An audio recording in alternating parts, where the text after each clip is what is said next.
I mean, it transcends words. That's the whole point. That's crazy. Yeah. That's super good. Yeah, it's cool.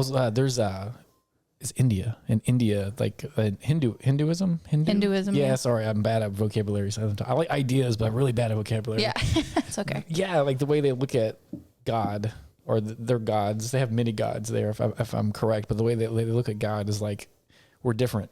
Like us as people and gods are different. Mm-hmm. Like the idea to try to ask, like a lot of times, like in our society, like we're the West, we're in the West. Where are we? Like when you, like sometimes people will say, like when you die and go to heaven, you could talk to God or whatever, and he'll tell you everything, like how it all works. Yeah. Like, you know, they get the answers. Yeah. I would like to have answers, but like that's like a thing that's taught the little kids. It was taught to me as a little kid when I would ask crazy questions. Yeah. Be like, God will tell you when you die. Yeah, that was a thing. Oh, like my grandparents used to say that. So apparently I've been asking crazy questions for a while. It's good. Start him young. Yeah, right.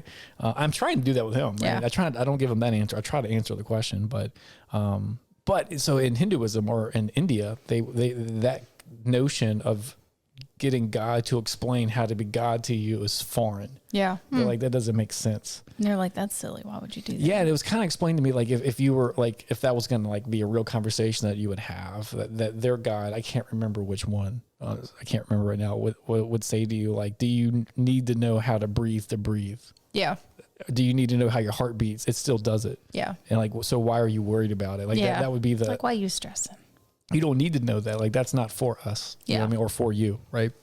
And then I forgot who taught, I was listening to someone teach this. I can't remember who it was, but they're like, they kind of explained it like how they looked at it, like their idea of God. If they were going to explain it to you, that language is so limited. Yeah. That it would take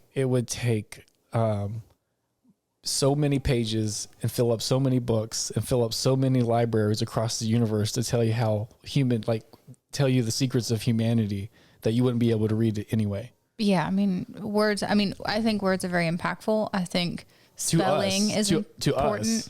Like how they like manifest in this third dimension, like, you know, on like I don't like the word new agey, or just like thinking of words and language and their impact and the vibration and the spells of spelling of words. And it's important to know where your words come from. Is it new agey or is it old agey? Old age. I mean, it's definitely old agey. Yeah, it's definitely a thingy, but I don't know why. Yeah, I was talking to somebody a couple of days ago and they're like, oh, you're real new agey. And I'm like, that's a stupid phrase. It's a stupid phrase. And I was like, but I'm talking about ancient things. Yeah. So I was ancient, future. And that's a Sam phrase.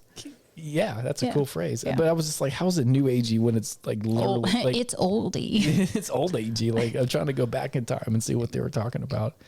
But I thought that was I think it's crazy that as like a now people, we think that we have just only escalated and evolved. I was like, you have no idea how sophisticated some of these ancient civilizations were.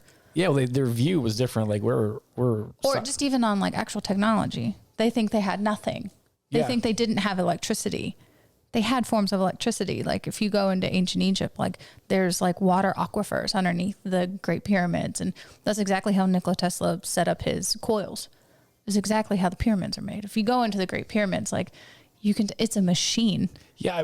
I was watching, they had water, they had stuff. Like it wasn't just like, oh, we're out here digging in the sticks. Like they're Mormons or something. That wasn't quite like that. They had cells and batteries and electricity of some sort. And that the craziest thing to me is like how much they knew about the sky. Well, they could fucking see it. It's true, but they had everything. Like they could line like giant monoliths up to like the summer solstice or winter solstice, or like the longitude and latitude of the Great Pyramids is the distance between the sun and the Earth. It's crazy, man. Also, update on knowledge stuff. There is a little bit of discrepancy with like time, the whole like Age of Aquarius thing. Some of it say it started in 2012. Some of people are saying it's now, but the age of Aquarius has nothing to do with like astrology. It has something to do with like the axis rotation of how we navigate our North Star. I don't know. It's moving. It's in the Aquarius constellation. Like as it's rotating with its axis, it's in the age of Aquarius as opposed to it moved out of Pisces and is in Aquarius now. Man, I started to try to like learn on that after we talked. And it happens like every 2,000 years or so. So obviously, hi 2000.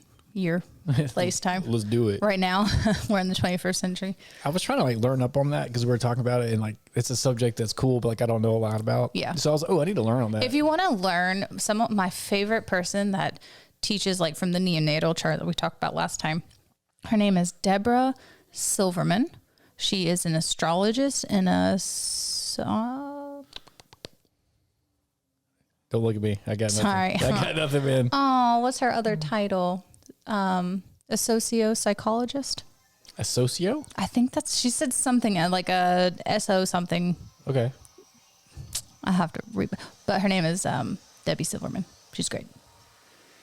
Whoosh, that's magical, isn't it? Yeah, that's my son playing Nintendo. Yeah. Hang on a second. Hey, Andre. Andre. Yeah. Andre. He's acting like he can't hear me. Sorry, guys, but I can hear his Nintendo. Like it's crazy. Yeah, It's this magic noise. It's like we pressed one of those squares but didn't. Yeah. Hold on a second. Well, you don't have to hold on. I'm not going to edit it out, really. Andre. Dre. What? Turn the switch down, bro. You turn it down? Yeah. Thanks, bro. Sorry, my son's. It was like sounded really. We were talking about trippy stuff. It's like.